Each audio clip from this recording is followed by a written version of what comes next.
Subscribe for more content. आपने Annabelle doll के बारे में तो ज़रूर सुना ही होगा। वो एक श्रापित डॉल है और ऐसे ही कई श्रापित चीज़ें इस दुनिया में मौजूद हैं।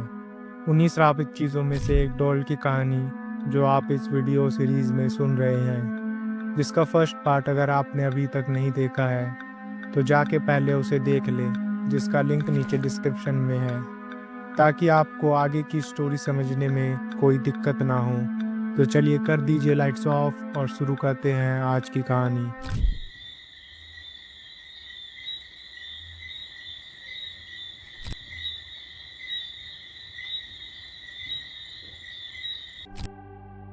अभी भी शनिवार आने में 3 दिन बचे हैं। राजू को कुछ भी समझ नहीं आ रहा था। राजू और रानी दोनों ही बहुत डरे हुए थे। उनको अब लगने लगा था कि उनकी बेटी को अब कोई नहीं बचा सकता।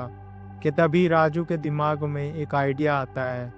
वो अपना फ़ोन उठाता है और उसके साथ इन दिनों जो कुछ भी हुआ वो सब बात एक व्लॉग में रिकॉर्ड करने लगता है।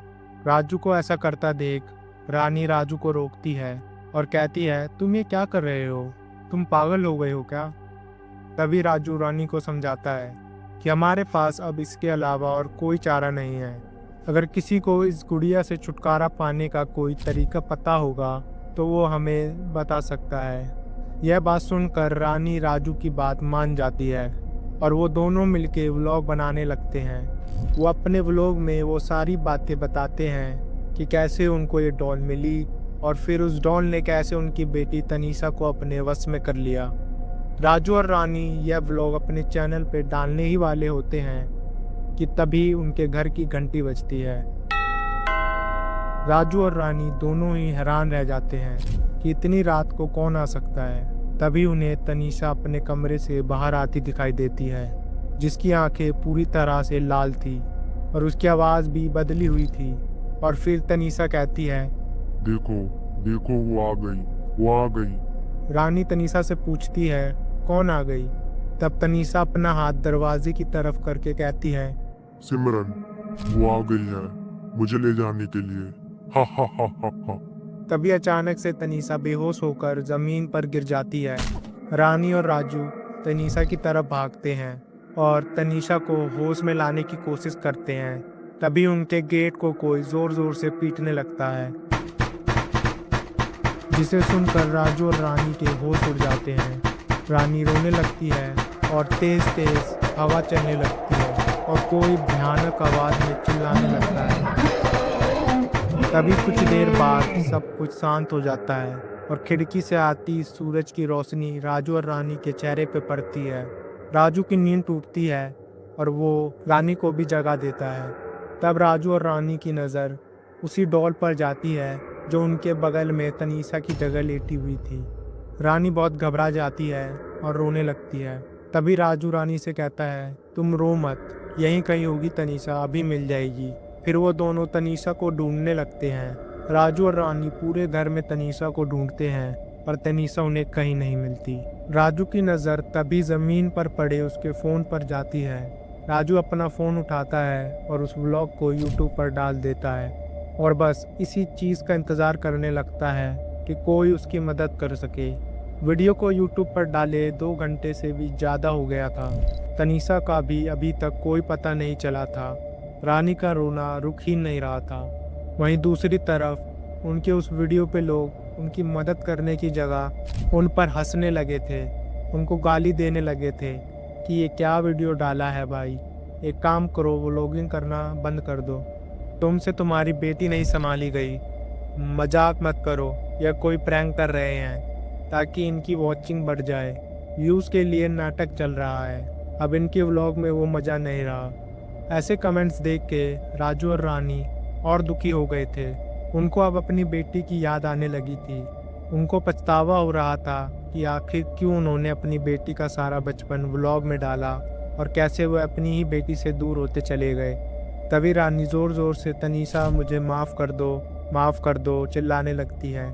रानी को ऐसा करता देख राजू भी उस डॉल के सामने जाके रोने लगता है और उस डॉल के सामने गिड़गिड़ाने लगता है, हमारी बेटी को हमें वापस कर दो प्लीज़, कुछ देर बाद उनके दरवाजे की घंटी बजती है। राजू तुरंत दरवाज़ा खोलने के लिए भागता है, इस उम्मीद में कि कहीं उसकी बेटी तनीषा वापस तो नहीं आ गई। जैसे ही राजू दरवाज़ा खोलता है उसे वहाँ एक आदमी खड़ा दिखाई देता है। रानी राजू से पूछती है, कौन है दरवाजे पर? तब राजू उस आदमी से उसका नाम पूछता है। वो आदमी अपना नाम कुमार बताता है और कहता है, मैं सिमरन का पिता हूँ। जिसे सुनकर राजू और रानी के होश उड़ जाते हैं। राजू कुमार को अंदर बुलाता है और उससे पूछता है, आपको हमारे बारे में कैसे मालूम पड़ा?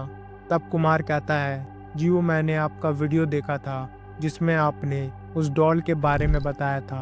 वो डॉल दरअसल मेरी बेटी सिमरन की ही है। तब राजू कुमार से पूछता है, तो आपकी बेटी कहाँ है? कुमार जवाब देता है, दरअसल मेरी बेटी 10 साल पहले ही मर चुकी है।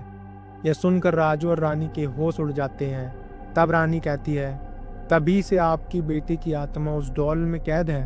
तब कुमार जवाब देता है, नहीं, वो आत्मा मेरी बेटी की नहीं बल्कि मेरी बीवी पारो की है। राजू कहता है, क्या आपकी बीवी पारो? कुमार जवाब देता है, हाँ, मेरी बीवी पारो। करीब 10 साल पहले मैं, पारो और हमारी बेटी सिमरन इसी घर में रहा करते थे। मुझे अपने काम के चलते अक्सर कई हफ्तों तक बाहर रहना पड़ता था, जिससे मेरी बीवी पारो और सिमरन इस घर में अकेले ही रहा करते थे। पारो को भूलने की बीमारी थी। वो अक्सर कई चीज़ें भूल जाया करती थी और कभी कभी तो वो मुझे भी भूल जाती थी। पारो अक्सर सिमरन पर ध्यान नहीं दिया करती थी और उसके साथ खेला भी नहीं करती थी, जिससे सिमरन हमेशा अकेले ही अपने कमरे में रहा करती थी। इस बात पर मेरी और पारो की अक्सर लड़ाई भी हुआ करती थी। लेकिन एक दिन जब मैं काम के सिलसिले से बाहर गया हुआ था, तब मेरे घर में आग लग गई थी और पारो सिमरन को भूलकर खुद अकेले ही घर से बाहर आ गई, जिससे सिमरन उस आग में जलकर मर गई। इस हादसे के बाद पारो सिमरन के मौत का जिम्मेदार खुद को मानने लगी। मैं उसे हमेशा कहता था कि इसमें तुम्हारी कोई गलती नहीं है, पर पारो ने मेरी एक भी नहीं मानी और पारो अक्सर कहती थी, मैं अपनी बेटी को वापस ले आऊँगी, वो मेरी गलती की वजह से मरी है। मैं पारो को उसी बाबा के पास लेके गया जहाँ आप पहले गए थे। मैंने बाबा को सब कुछ बताया। बाबा ने कहा, तुम पारो को 2 हफ्तों के लिए मेरे आश्रम में छोड़ जाओ। तब मैं पारो को बाबा के आश्रम में छोड़ गया। 2 हफ्तों के बाद जब मैं पारो को बाबा के आश्रम से लेके आया, तब पारो कुछ दिनों तक तो ठीक थी, पर वो हमेशा उसी डॉल को देखती रहती थी जिससे सिमरन अक्सर खेला करती थी, और वो डॉल उस हादसे में बच गई थी। एक दिन मुझे फिर से काम से बाहर जाना पड़ा था। 3 हफ्ते बाद जब मैं वापस आया तो मैं हैरान रह गया। मैंने देखा कि पारो ने काले जादू की मदद से अपनी बलि चढ़ा दी थी और उसके पास वही डॉल थी और एक काले जादू की किताब पड़ी हुई थी जो उसने बाबा के आश्रम से चुराई थी। फिर मैंने यह घर खाली कर दिया और कई सालों तक ये घर बंद था। फिर आपने ये घर खरीद लिया। कुमार की कहानी सुनने के बाद राजू कुमार से पूछता है, तो फिर आखिर ये डॉल को किसने भेजा? तब कुमार जवाब देता है, मैंने ही ये डॉल आपको भेजी थी। वो दरअसल जब मैंने आपकी बेटी को आपके व्लॉग में देखा तो मुझे अपनी सिमरन की याद आ गई और यह डॉल सिमरन की फेवरेट डॉल थी, इसलिए मैंने ये डॉल आपको भेजी थी। पर मुझे ये नहीं पता था कि पारो ने उस दिन काले जादू की मदद से अपनी आत्मा इस डॉल में डाल दी थी। मुझे तो 6 दिन पहले बाबा का कॉल आया था, जिन्होंने मुझे यह सारी बात बताई थी और उन्होंने मुझे यह भी कहा था कि अगले शनिवार को वही अमावस्या की रात है जिस रात को पारो ने अपनी आत्मा उस डॉल में डाली थी, और वो रात आज है। फिर मुझे ये खबर मिली कि वो बाबा अब मर चुके हैं, तो मैं तुरंत यहाँ आने के लिए निकल गया और रास्ते में ही मैंने आपका वो वीडियो भी देखा जो आपने अभी डाला था। तब राजू और रानी कुमार से पूछते हैं, तो हमें क्या करना होगा? कुमार बताता है, मुझे बाबा ने कहा था कि आज की रात ठीक 3 बजे हमें किसी भी तरह उस डॉल को जलाकर नष्ट करना होगा, जिससे पारो की आत्मा को मुक्ति मिल सके। राजू, रानी और कुमार अब बस रात के 3 बजने का इंतज़ार करने लगते हैं। जैसे ही रात के 2 बजते हैं उनको एक औरत की आवाज़ सुनाई देती है। तुम्हें क्या लगा तुम मुझसे अपनी बेटी छीन लोगे? अरे तुम दोनों ने ही अपनी बेटी को बेटी नहीं माना और उसे तुम बस यूट्यूब पर व्यूज लाने के लिए पूछते थे। वो मैं थी जो उसके साथ खेलती थी, वो मैं थी जो उसके अकेलेपन को दूर करती थी। तनीषा मुझे तुम दोनों से ज्यादा पसंद करती है, भूल जाओ उसे, भूल जाओ। तभी रानी उस पारो की आत्मा से कहती है, नहीं, तुम भी तो एक माँ हो, तो फिर तुम एक माँ से उसकी बेटी कैसे छीन सकती हो? पारो की आत्मा कहती है, माँ? किसकी माँ? क्या तुमने आज तक माँ होने का फर्ज निभाया है? रानी कहती है, हाँ, नहीं निभाया, पर अब मुझे अपनी गलती पर पछतावा हो रहा है। प्लीज़ मुझे मेरी बेटी वापस दे दो। तब पारो की आत्मा जोर जोर से हंसने लगती है।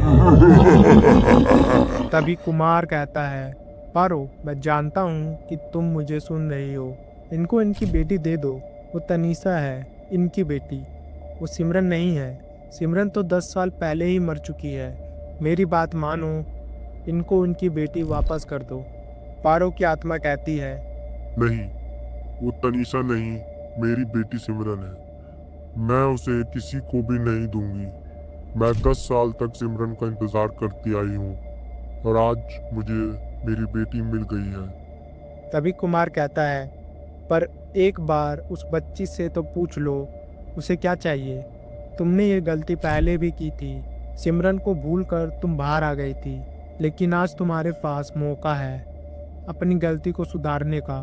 तुम एक माँ को उसकी बेटी वापस दे सकती हो। पारो की आत्मा शांत हो जाती है।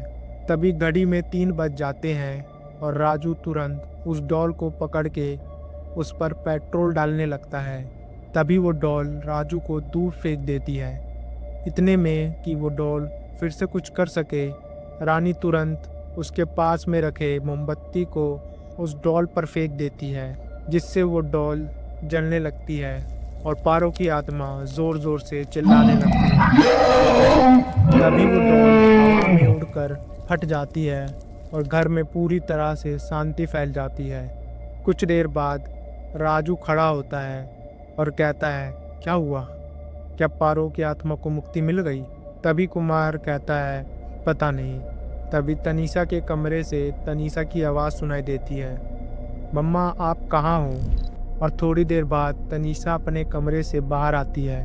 तनीषा को देखकर राजू और रानी खुशी के मारे तनीषा की ओर भागते हैं और तनीषा को गले लगा लेते हैं। तभी रानी तनीषा से माफ़ी मांगने लगती है और राजू कुमार को शुक्रिया अदा करता है। कुमार ऊपर की ओर देखकर पारो को थैंक यू बोलता है। अगले दिन से राजू और रानी तनीषा के साथ व्लॉग तो बनाते ही थे, पर अब उसके साथ खेलते भी थे। फिर कुछ दिन बाद उन्होंने अपने सब्सक्राइबर से गिफ्ट लेना भी बंद कर दिया और कुमार वापस अपने घर चला गया। तो बस दोस्तों, यही था इस कहानी का अंत। आखिर में राजू और रानी को उनकी बेटी तनीषा मिल जाती है और तनीषा को उनके मम्मी पापा। राजू और रानी को उनकी गलतियों का सबक भी मिल जाता है। पारो की आत्मा को मुक्ति मिल जाती है और साथ ही पारो के दिल पर से एक बोझ उतर जाता है। आप लोग भी किसी अनजान चीज़ से हमेशा बच के रहना, क्या पता आपके साथ कब क्या हो जाए। तो बस यही था आज की इस वीडियो में। मिलते हैं अगली वीडियो में नई कहानी के साथ। अगर आपको यह वीडियो अच्छी लगी तो लाइक, शेयर और सब्सक्राइब करके बेल आइकन को दबाएं, ताकि ऐसी और भी वीडियोस आपको मिलती रहे। मिलते हैं अगली वीडियो में, तब तक के लिए धन्यवाद और बी सेफ।